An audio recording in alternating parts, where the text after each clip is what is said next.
Baik, Assalamualaikum warahmatullahi wabarakatuh. Di video kali ini saya akan coba membahas mengenai bagaimana langkah-langkah yang perlu ini salah satu caranya ya, bagaimana langkah-langkah yang perlu kita lakukan pada saat mendesain sebuah sekarang saya ambil contoh buck converter dengan closed loop. Nah, dengan closed loop di sini maksudnya dia itu tegangan keluarannya seharusnya akan mendekati setting point atau tegangan keluaran yang memang kita inginkan.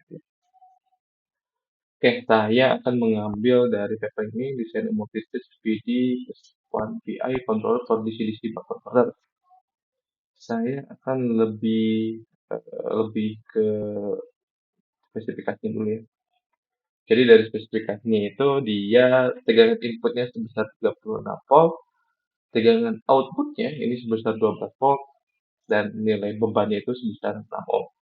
Atau arus keluarannya itu sebesar 2 ampere. Ini nilai induktornya dia pakai 1 mH, untuk kapasitornya dia pakai 100 mikrofarad, duty cycle-nya sebesar 1/3 atau 0,333, Fs-nya itu sebesar 40 kHz. Nah, sekarang kita hitung dulu coba ya. Kita coba untuk pertama-tama kita desain terlebih dahulu berapakah nilai L, C, dan L dan C-nya. Oke, untuk itu berapa nilai L dan C-nya kita bisa lihat pada PPT yang telah saya bagikan, di mana PPT-nya itu tentang DC-DC buck converter. Pertama-tama kita tuliskan terlebih dahulu spesifikasinya. Nah,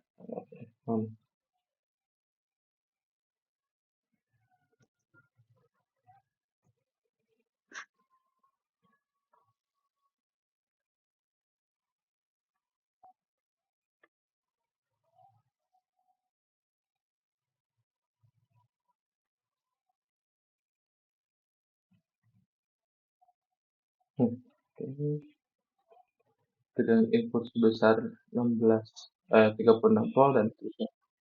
Untuk L dan C-nya akan kita hitung ulang.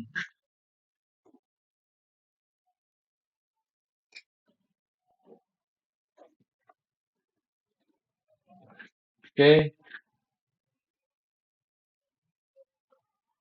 yang kita pakai itu adalah yang ini, yang input, referensi, duty cycle, dan frequency. Nah, kita lalu statementkan berapa delta V-nya atau berapa nilai dari tegangan triple-nya.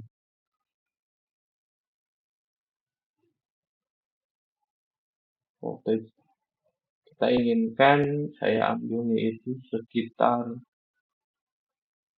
100 mV ya. Oke, sekarang kita hitung. Kalau kita lihat dari PPT yang ada di sini, kita cari terlebih dahulu adalah nilai dari berapa nilai C-nya. Nilai C-nya itu bisa kita dapatkan dengan menurunkan persamaan berikut. Ini. Jadi kita turunkan dulu persamaan berikut. Kita tulis dulu ya. Jadi,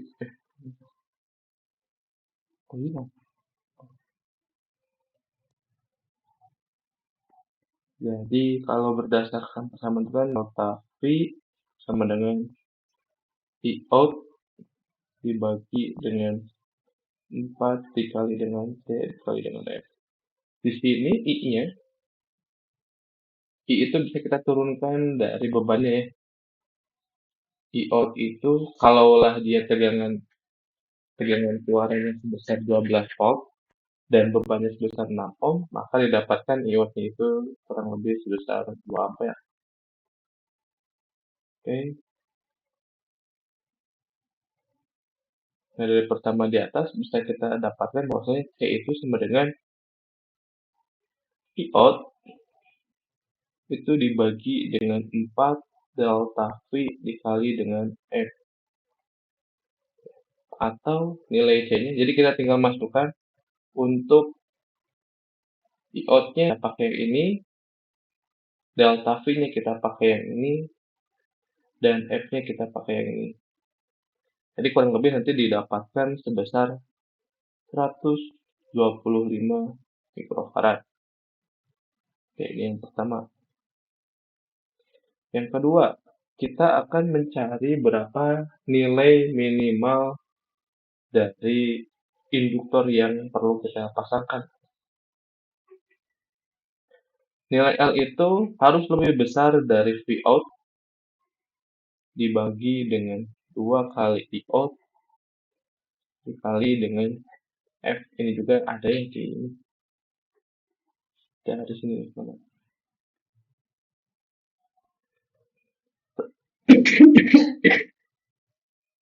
Nah, yang ini nih. Ya kan samanya dari sini. Tinggal dipakai saja. Kalau berdasarkan persamaan di atas, berarti kan Vout-nya itu sebesar 12 volt, ini IO-nya sebesar 2 ampere, dan F-nya itu sebesar 40 kHz, maka nilai L-nya itu harus lebih besar dari 75 mikrohenry. Nah, kalau saya pakainya sebesar 100 mikrohenry. Oke. Nah, pertama kita coba buat terlebih dahulu rangkaian yang sifatnya open loop. Nah, kalau open loop ya seperti ini tampilannya.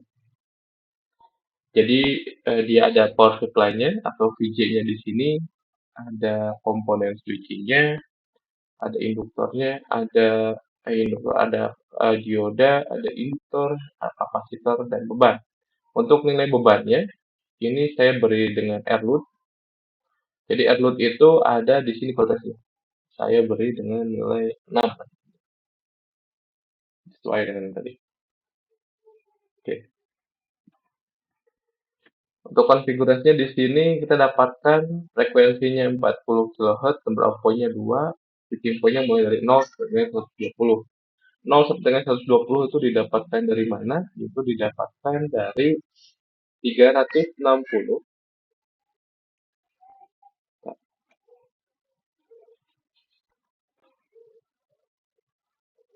Jadi untuk switching point nomor yang atas 120 itu didapatkan dari mana? Itu didapatkan dari 360 dibagi dengan 3.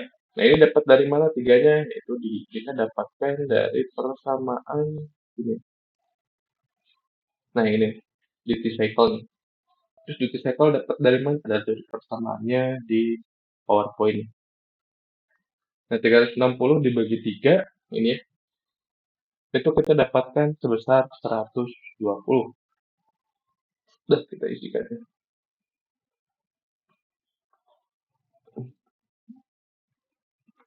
Oke, ini time step dan lain sebagainya. Oke, kita simulasikan.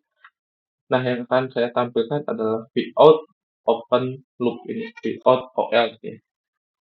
Oke, kita enter. Nah, tegangan keluarannya memang mencapai, kalau di sini ya sebesar berapa? Sekitar ini lihatnya di yang ini 2, ini yang kedua juga sebesar 1,3 sekian ya. Oke. Nah, kalau kita mau rubah nilai yang tadi ya berarti di sininya. Jadi kan kalau berdasarkan paper ininya bukan 100 mikro ya, tapi dia pakai 1 mili ini. Ya, harusnya lebih bagus sih. 1 mili. Oke. Nah, dia dapat ini lebih bagus lah ya. Jadi, karena kenapa bisa 1 mili, kenapa bisa 100 mikro, itu sebetulnya tergantung ya, tergantung dari kitanya. Nah, karena di sini tulisannya itu bukan sama dengan, tetapi lebih besar. Tapi di sini saya pakainya tetap yang 100 mikrohenry dulu. Jadi kalau kawan-kawan mau pakai 1 mili ya boleh gitu. Oke, saya tetap pakai yang 100 mikrohenry dulu.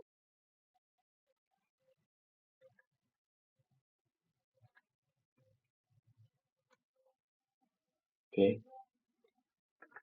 Nah, ini adalah gelombang keluarannya jadi kurang lebih seperti berikut, tapi kalau kita rata-ratakan harusnya dapat mendekati 12 volt nih.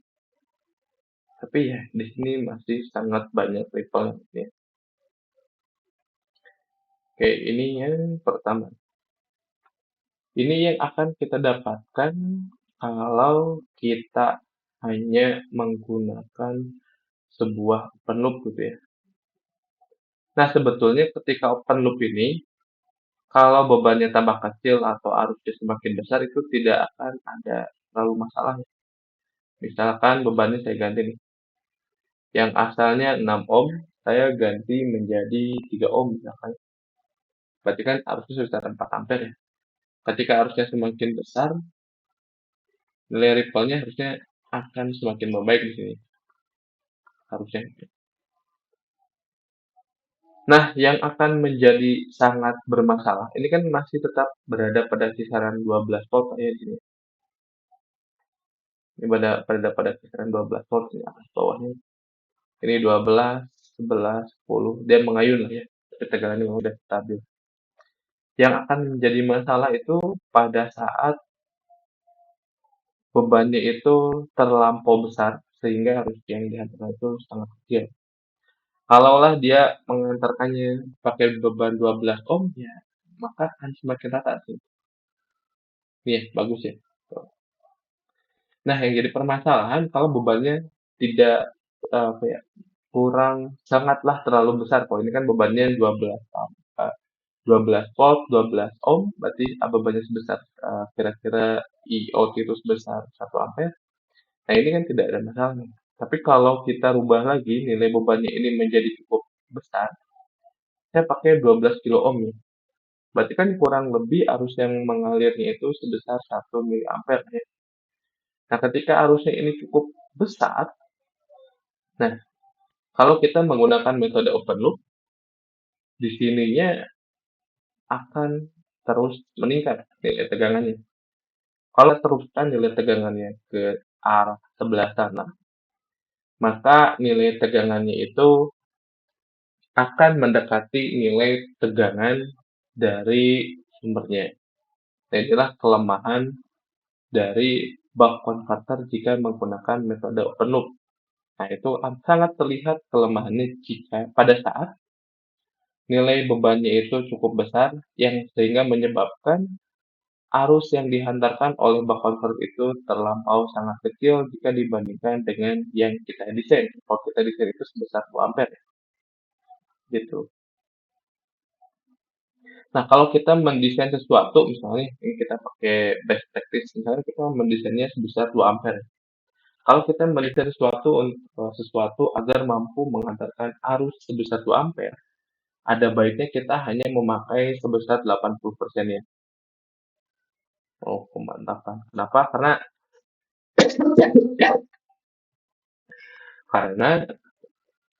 karena ini untuk mengantisipasi ketidakidealan dari sistem yang kita buat dan mengantisipasi kualitas dari komponen yang kita gunakan.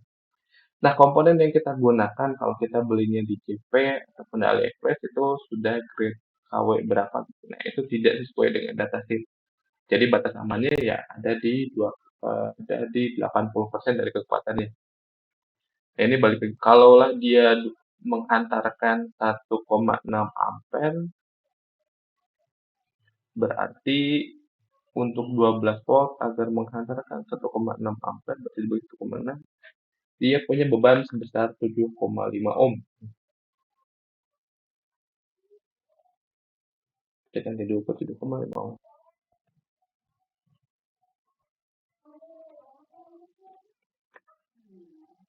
Nah, ini ya masih terlalu jelek gitu ya.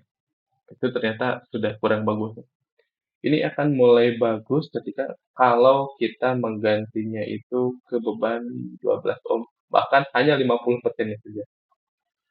Ini kalau dosen saya di ITB ketika saya merancang sesuatu biasanya ditanya, "Kamu desainnya ini untuk berapa persen?" Saya jawab 80, tapi kalau dosen di ITB udah di 50 kan saja. Nah, kita anggap lah ya, ini kita pakai kemampuan yang 50% ini dulu. Oke, kita dapat yang halus seperti ini. Tapi balik lagi, ternyata kalau kita terlalu kecil juga tidak bagus ya, kayak tadi. Kalau sekarang kan dia bebannya sekitar 12 ohm. 12 ohm kemampuan dia menghantarkan arus sebesar 1 ampere. Nah, tapi kalau dia terlalu kecil juga gitu arusnya, ya malah tegangan itu akan naik terus menerus gitu. Sampai dengan tegangannya itu mendekati tegangan sumbernya. Ini saya kasih 12 kilo ohm. Nah, data akan terus naik menerus nih ini nih. Gitu. Nah, sekarang saya coba menggunakan topologi feedback yang biasa tanpa ada tambahan algoritma apapun. Jadi tegangan keluarannya itu akan dibaca oleh voltage sensor. Voltage sensor ini akan dikurangi, akan mengurangi sebagai feedback dengan tegangan referensi. Nah, tegangan referensinya itu adalah kita samakan dengan tegangan referensi atau tegangan yang kita inginkan keluar dari tegangan ini. Jadi kalau di sini kita ingin keluar 12 volt, jadi sini kita terus 12 volt. Nah, ini kita menggunakan komponen summer. Jadi komponen sum ini dia memiliki kaki negatif dan kaki positif. Untuk feedbacknya kita masukkan ke kaki negatif dan untuk referensi kita masukkan ke kaki positifnya. Nah, ini sudah sangat mirip dengan diagram kendali yang ada pada PID ini, yang ada pada dokumen PID. Jadi tegangan balikan masuk ke umpan balik negatif dan ini sebagai setting pointnya. Nah, lalu di sini keluarannya itu kenapa harus menggunakan komparator untuk dibandingkan dengan sebuah sawtooth. Nah, sawtooth di sini ini berfungsi untuk uh, menghasilkan sebuah PWM yang keluaran di sini itu ya. Nah, untuk frekuensinya kita pakai frekuensi switching, jadi pakai 40 kHz. Untuk peak-peaknya kita pakai modulation index.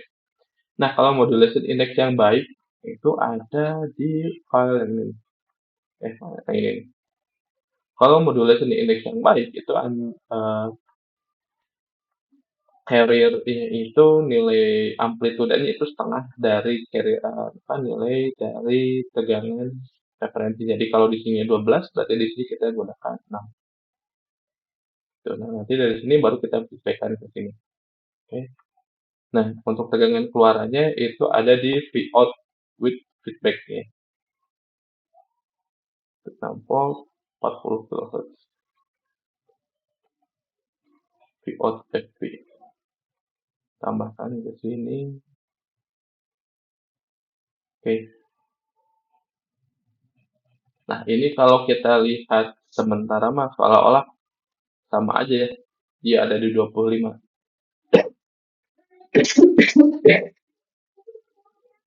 Nah, tapi kita lihat dulu nih.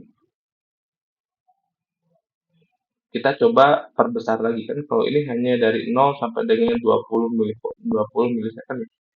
Kita coba lebih lama lagi.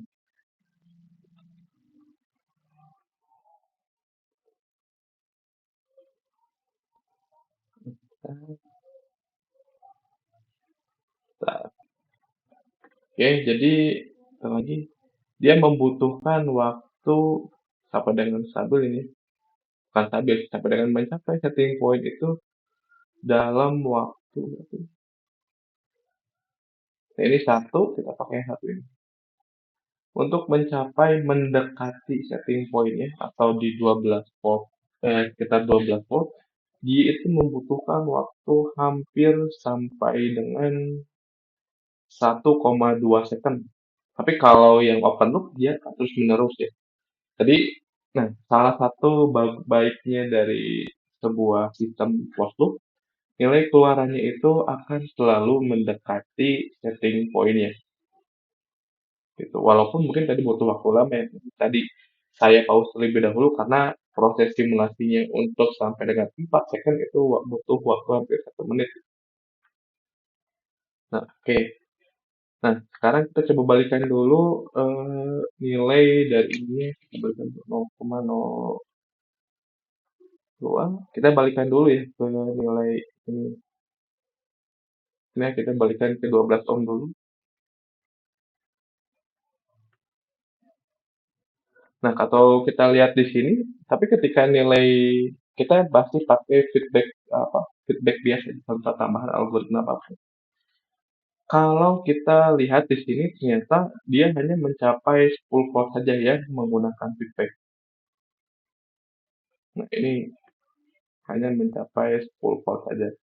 Sedangkan kalau yang Vout dengan open loop bisa sampai mendekati 12 volt. Nah, sekarang kita coba tambahkan algoritma proporsional, proporsional integratif, dan proporsional integratif derivatif. Nah, untuk menambahkan algoritma tersebut, kita buka dulu dokumen PID praktisnya. Setelah kita buka, kita cari ke bawah bagaimana cara mentaninnya. Nah, di dokumen PID praktis ini kan ada dua cara ya, ada cara osilator dan ada cara bump test, teman-teman.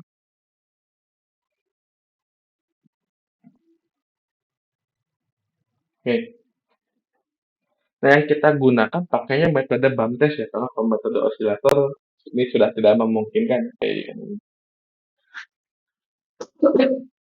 Nah, kan di sini rubah KP menjadi 1 KD, KI KD menjadi 0, atau TI menjadi sehingga dan TD menjadi 0. Oke,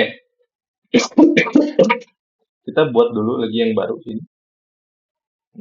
Pinggir. Pakai skema yang tadi ya. Yang tadi, tapi keluaran dari sumnya itu kita masukkan ke sebuah kontrol proporsional. Itu ada di bawah bagian ini. Kontrol proporsional. Double klik, kita rubah ke angka 1 dulu. 1. Nah, dia keluarannya ada di Vout FBP. Ya. Oke, Vout FBP. Kita rubah dulu yang atasnya lagi sini. Kita rubah ke 0,01. Kenapa kita perlu merubah ke sangat kecil tadi ya?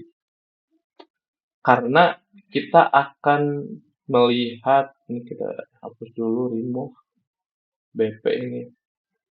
Nah ini, karena kita perlu mencari beberapa parameter. Ini skema tegangan keluarannya. Nah, beberapa parameter itu kita carinya lihat nih. Ada delta PV per delta CO. Delta PV itu adalah berapakah tegangan dari saat ini atau dari berapakah tegangan aktualnya gitu ya, pada saat dia steady state. Dan delta CO itu berapakah tegangan dari controllernya atau setting point-nya. Kalau delta PV harus digedein lagi bentar. Ini harusnya balik lagi tadi. Nah, ini kan sudah mulai steady di bagian sebelah sini ya. Oke, kita arahkan ke sini. Dia steady-nya di angka 10,36 berarti ya.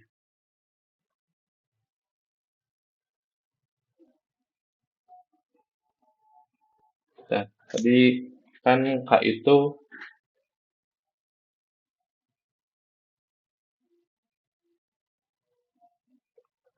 itu kan sama dengan delta preset value dibagi dengan delta CO. Oke, kalau kita lihat yang tadi, delta PV-nya itu didapatkan sebesar ini, 10 ya, mengayun lah ya, mengayun terus. Kita ambil saja yang 10,34 lah. Ini 10,34. 10,34 dibagi delta CO-nya itu adalah kontrol output atau dari sumber apa? tegangan referensinya kita beri 12 volt. Maka nilai K-nya itu kita dapatkan sebesar 0,862. Oke, lalu kita perlu mencari nilai T-nya. T.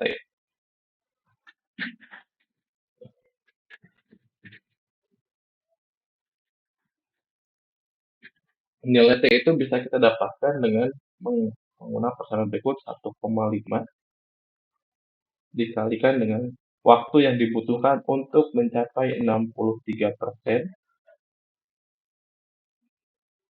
diambil dengan waktu yang dibutuhkan untuk mencapai 28%. T sama dengan 63% dari 63%. Nah, tadi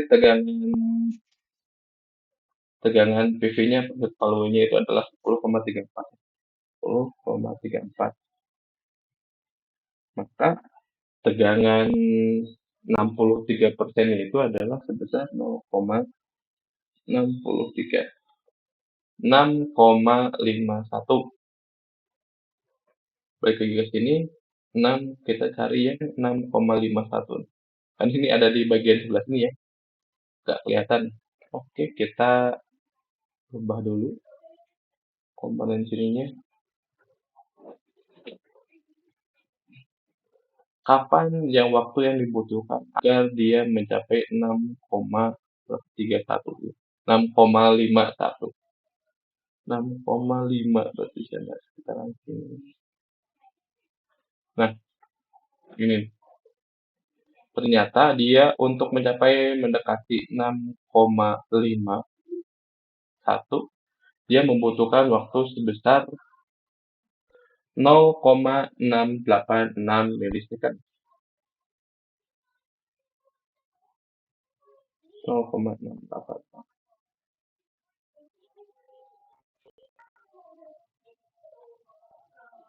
0,686 diambil T28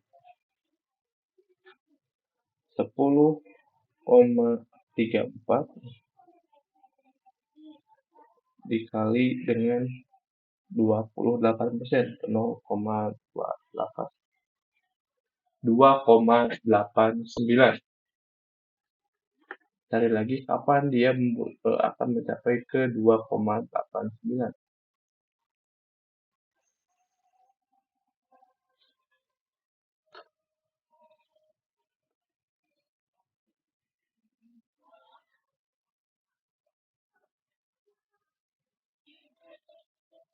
Kita lihat ini aja ya.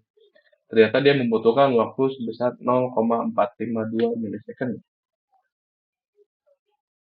0,452 milisecond.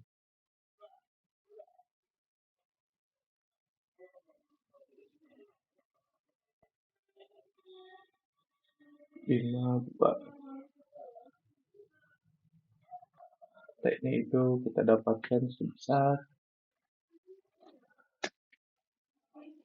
0,686 diambil 0,452. 0,452. Gitu.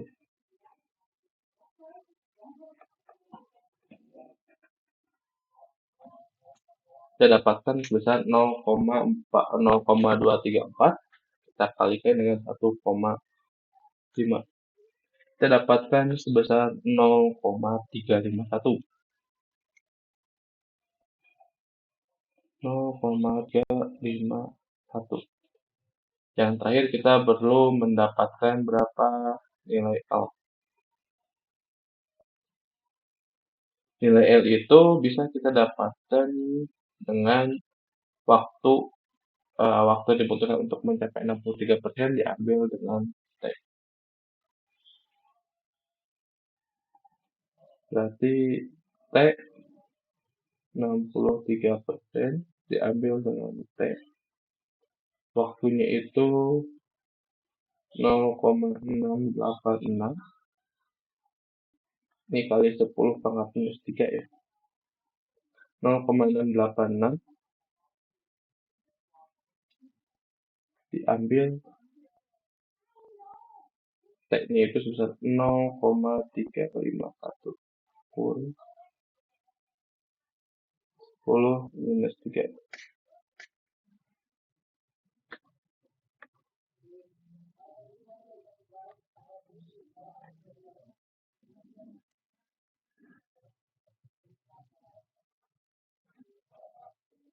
0,686 diambil 0,351. Kita dapatkan sebesar 0,335. Oke, 0,335 10 pangkat minus 3. Nah, kita lihat lagi di sini ke bawah udah dapatkan tuh T, L, dan H-nya. Kalau kita mau menggunakan Ctrl V saja berarti hanya menggunakan atas sini. Kalau kita menggunakan Ctrl VI kita pakai bawah sini persamaannya. Kalau kita menggunakan PID berarti kita gunakan yang bawah sini.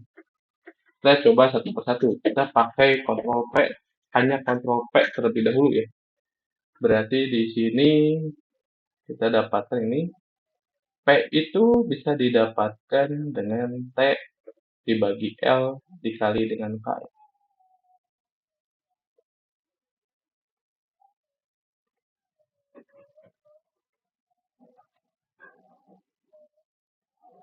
Ctrl P ini KP ya. T L K itu kita dapatkan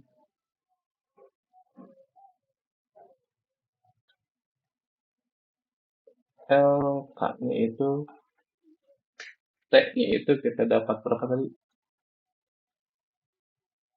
0,351 dibagi dengan L dikalikan dengan 0,862 kali 0,335. Kita dapatkan sebesar 1,2155 ya. Nah, kita masukkan ke angka ke parameter berikut.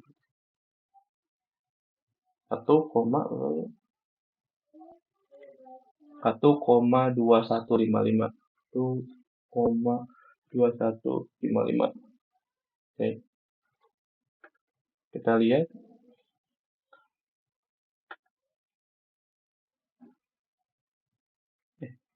Oh, ini kita bandingkan ya dengan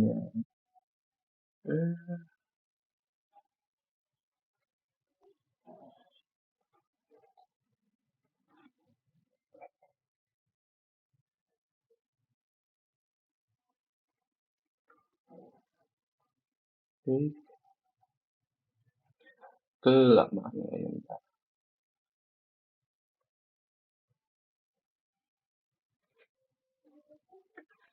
Nah, oke. Kita bandingkan dengan yang sebelumnya, yang V output, V open loop dan V dengan feedback. Oke, kalau kita bandingkan saat ini,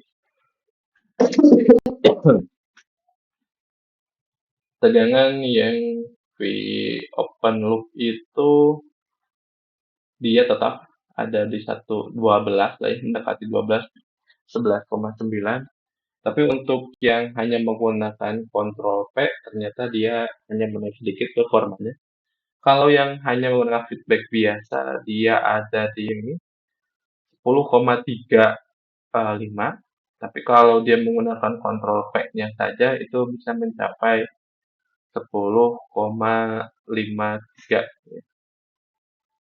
Wah, kalau kita klik mau menggunakan Ctrl P, kita bisa nih menaikkan nilainya. Nah, gimana caranya kita lihat di sini nih. Kan itu berdasarkan teorinya saja ya. Kita rise time pertama berkurang meningkat, stabilan settling time, nggak ada. Nah, jadi kalau P-nya itu berarti ya cuma segitu performanya. Tapi kalau mau diorek-orek lagi ya boleh gitu. Misalkan ya ini jangan kelamaan, 02, 02. Nah ini nih, di sini tuh ada overshoot ya, yang BP itu malah bisa mencapai berapa? 25 tuh, itu paling tinggi. Kita boleh saja kalau penasaran kita coba taikan ya nilai ininya kedua misalkan nih. Nah, kalau kita naikkan kedua, nilainya itu ya nilai dari tegangan keluaran itu sudah sangat mendekati nilai dari apa namanya, dari nilai tegangan keluaran dari bak konverter dengan kontrol P itu mendekati dengan nilai yang dari sini tuh. Udah hampir sama ya. Tapi perlu kita ingat ya di sini ternyata dia sampai overshoot-nya itu meningkat ke apa namanya? Sampai dengan ke 20. Dia tuh paling tinggi overshoot-nya sampai ke 25,6 volt. Kalau kita lihat di tabel berikut ya, untuk mengurangi overshoot kita harus menggunakan KD. Nah, sebelum ke KD kita pakai controller proportional integrative dulu. Ini PI. PI itu ini kita balikin lagi ya ke nilai awal, nilai 1, berapa sih? 1,2155.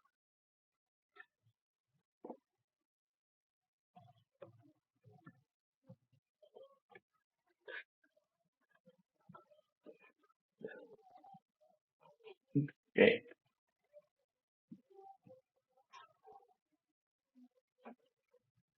Kalau kita pakai yang PI berarti kan dia itu TLK-nya itu dikalikan dengan 0,9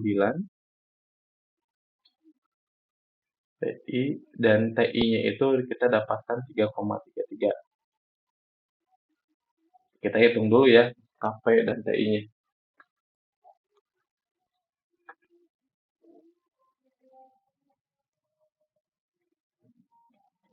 Itu jadi dapat 1,2155 ya. Kalau controller PI ini PI 0,9 T dibagi LK, maka kita dapatkan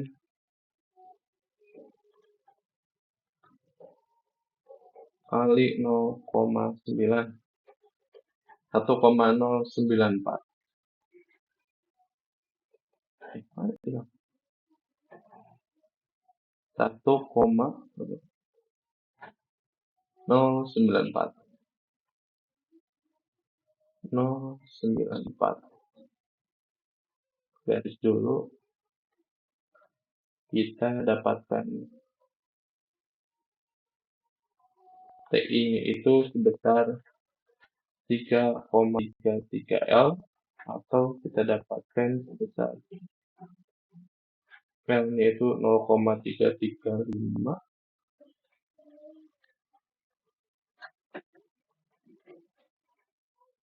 0,335 kali 3,33 1,115 1115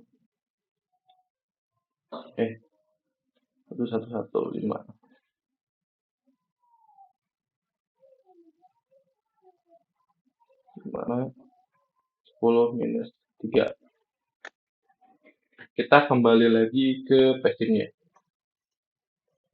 Nah, sekarang kita pakainya blok diagram ini nih. Itu ada di pinggirnya K, PI gitu ya. Double klik, nanti ada yang PI 2. Sini kita gainnya, berarti itu yang K ya. KP, gainnya itu yang KP. kita dapatkan sebesar 1,094. 1,094 dan time konstan, nah ini TI, kita dapatkan sebesar 1,1155 mili. Oke, kita coba bandingkan lagi. PI berarti ya, tambahkan. Nah, kalau dengan yang PI, dia sudah cukup baik isinya. Ini, kalau yang VBOPI, dia itu sudah mencapai, tapi yang PI itu ada kekurangan. Kalau yang lain itu kan hanya undershoot saja, overshoot saja. Tapi kalau kita menggunakan PI, dia ada undershootnya di sini. Undershoot itu kurang dari tegangan setting poinnya. Nah, untuk memperbaiki hal tersebut ya, sebetulnya bisa sih di scanning manual lagi ya. Nah, tapi kalau sekarang kita coba tambahkan dulu jadi PID ya. Oke. Kalau PID berarti kan pakai persamaan yang dibuat ini. Oke, balik lagi ke sini. Pakainya yang PID ya. PID itu 1,2 TLK. Kita dapatin berapa itu? Kali 1,2 1,2 dikali 1,2 155 1,4586 1,4586.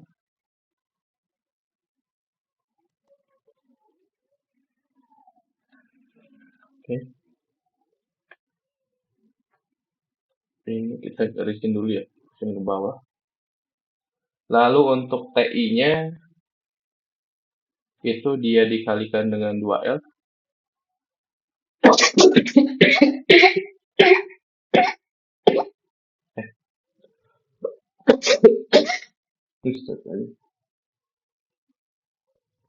L-nya itu 0,335.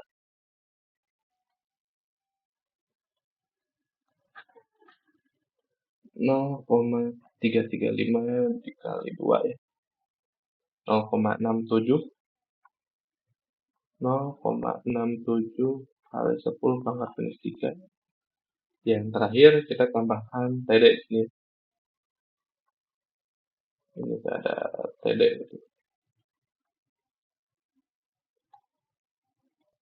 TD-nya itu 0,5 ya. Itu kita dapatkan sebesar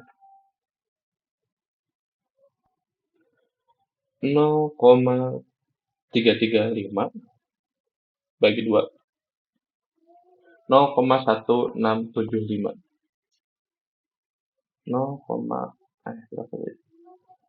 1675 kali 10 pangkat minus 3. Oke, udah dapat parameternya. Kita balik lagi ke sini. Oke, nah untuk PID, controller yang tadi itu yang ini ya, kita tambahkan lagi dengan derivatif. Kalau ini hanya proporsional integratif, kita tambahkan yang derivatif. Yang derivatif ini bisa kita dapatkan dari mana? Kita dapatkan dari atas ini di bagian kontrol, cari diferensiator nih ya. Oke, PID-nya berarti tadi gain-nya itu kita punya 1,4586. 1,4586. Time konstan untuk integratornya punya 0,67. 0,67. Oke. Nah, untuk diferensiator kita punya 0,1675.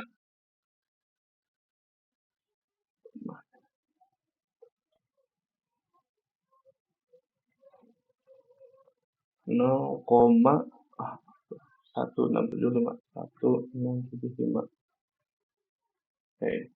Kita ini kan lagi, saya tambahkan dulu PID.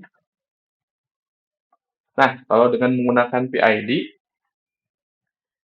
itu yang warna oranye, dia tidak memiliki overshoot, baik seperti yang dimiliki oleh OpenLoop, ataupun menggunakan feedback konvensional, ataupun menggunakan kontrol proporsional, ataupun menggunakan kontrol proporsional integratif. Nah, di sini nih, dia perlahan, langsung pada saat mencapai mendekati titik poin, dia akan stabil. Ya, maka eh, untuk analisis lebih lanjut bisa dibaca ya dari paper. Baik, saya ucapkan terima kasih banyak atas perhatiannya. Jika ada pertanyaan, jangan sukar untuk bertanya. Langsung chit-chat saja di japri saja. Semoga tips besarnya tepat. Wassalamualaikum warahmatullahi wabarakatuh.